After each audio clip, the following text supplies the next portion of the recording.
We're now getting to the end of our course, and this is the time when we start thinking about revising our course, finding out what it is that the whole thing was meant to communicate to us, to teach us, and also to prepare for the exam. Let's have a look at what we have in terms of exam advice.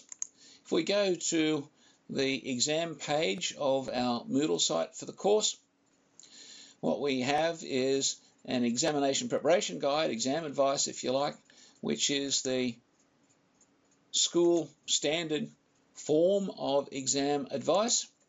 And you'll notice that this looks pretty much like the instructions page from an exam paper, and that's very much what it is. It tells you the basic parameters of the exam.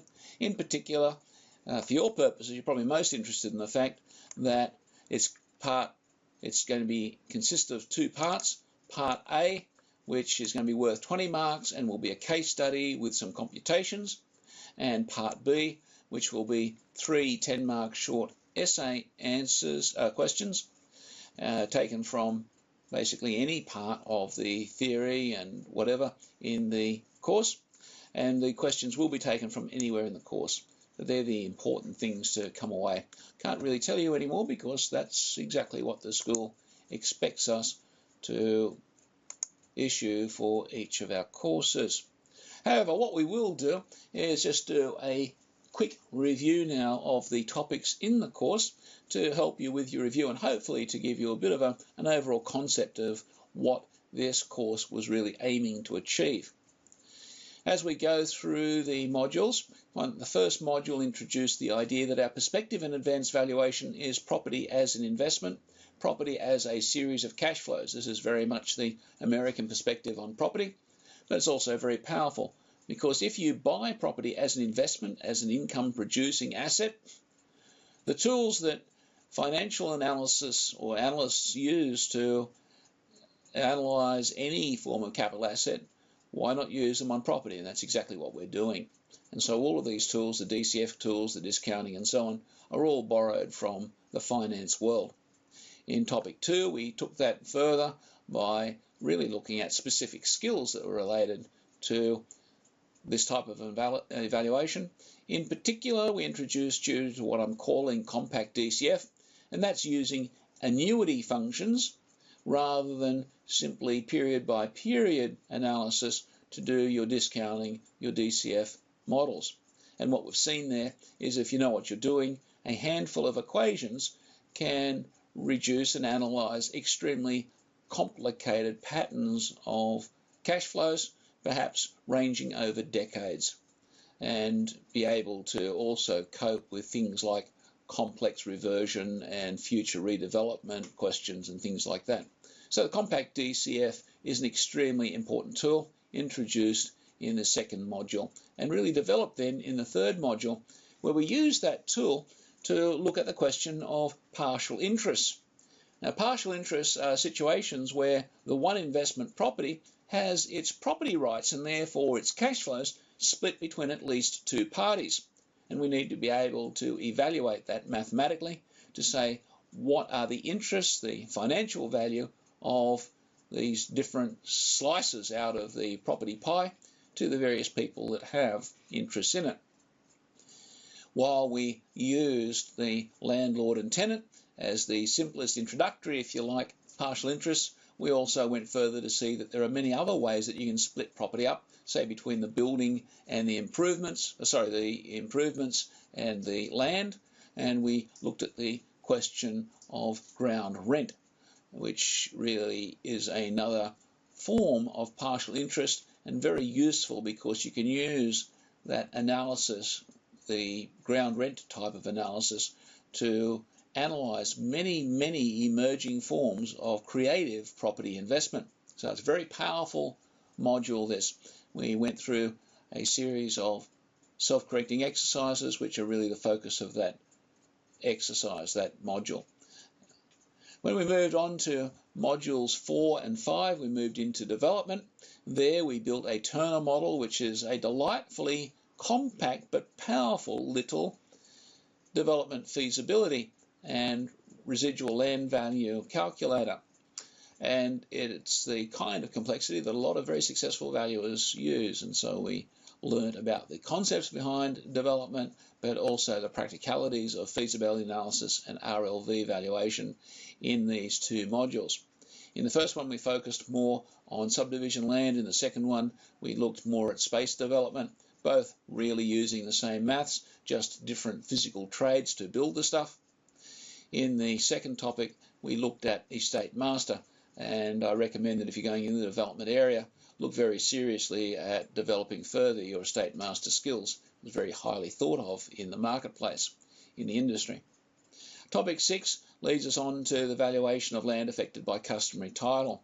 This is probably more of a theory module, a good one to understand because it gets us to think critically about the way that different types of property rights turn themselves into interests in land, cash flows and so on. And also we come face to face with a completely different way of sharing land between its owners and its users, or having land rights move through time. So this introduces ideas which are very useful, not just for understanding Indigenous people and their property, but really for understanding aspects of the way that Western people use property as well.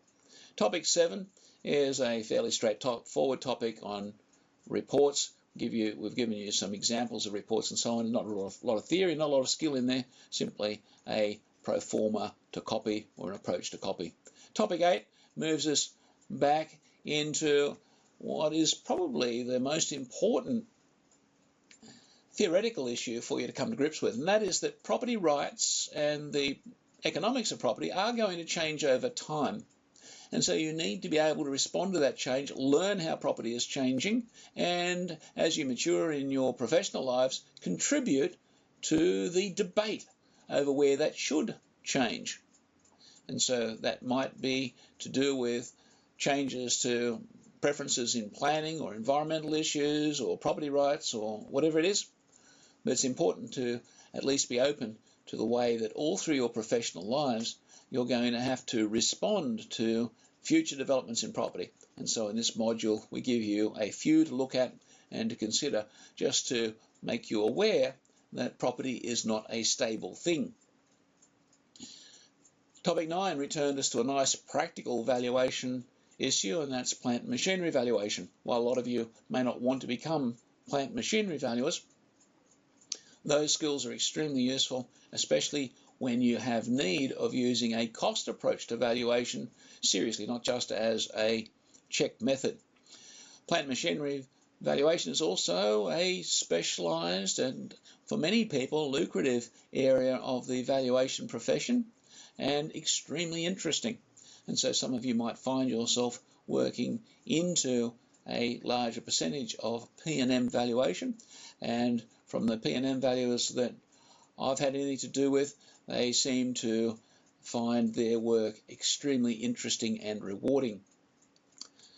Topic 10 takes us into the area of specialist valuations in general, and this makes us aware that more complex properties, especially when they are intimately associated with a particular form of business that needs a specialist property, such as service stations, accommodation facilities, childcare facilities, things like that, and many others, they need a rather particular and highly specialized approach to valuation. One which you can't learn out of a book, by the way. You might learn general things, and that's really what we've aimed to introduce you to in this module. But ultimately, it's the importance of spending time with people who are experienced in the valuation and perhaps also the business of running these properties. So specialist valuation is very important for you to be aware of, but really the take home from it is not so much skills so that you can go out thinking that you're a specialist valuer in this or that, but rather at least a strategy on how to become a specialist valuer if that takes your interest. And of course, there are so many specialist areas that we can't even say which one might take your fancy. Topic 11 is professional practice, and in this module we looked at the whole question of the intimate connection between professionalism and ethics. Not simply that professionals have ethics, but rather that what it is to be a professional means that you need to take that ethical perspective to the community. And to do that, you have to understand what ethics is. Most people talk about ethics, but they don't really have a clear idea of what ethics means.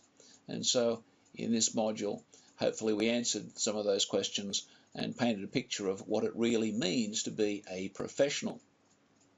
The last topic is property and the environment. Now, perhaps being the very last topic, it's the one where we can wind down. But in fact, it's a bit like the emerging issues back in topic 8. It is quite important because one way or another, fads and fashions in the community as to how we should care for the environment have major impacts on the way that property in all of the markets are able to behave, what the productivity, what the value is, and so on. And so you need to be aware of the issues in the environmental debate as it unfolds and their impacts for property. In this module, we hope to point out a growing divide between politics and science when it comes to environmental issues. And it's important, like many of the other topics, to see this as an introduction rather than a final answer. Okay, there you have it. That's the entire course in advanced valuation. Hopefully you'll be able to see the value of these modules coming together to give you the final touches to your valuation education, at least at a university level. Hopefully many of them will be little invitations to lifelong learning, and I think you will find that quite satisfying as your careers mature. All the best for the exam, and I look forward to keeping in touch with you as you go out in industry.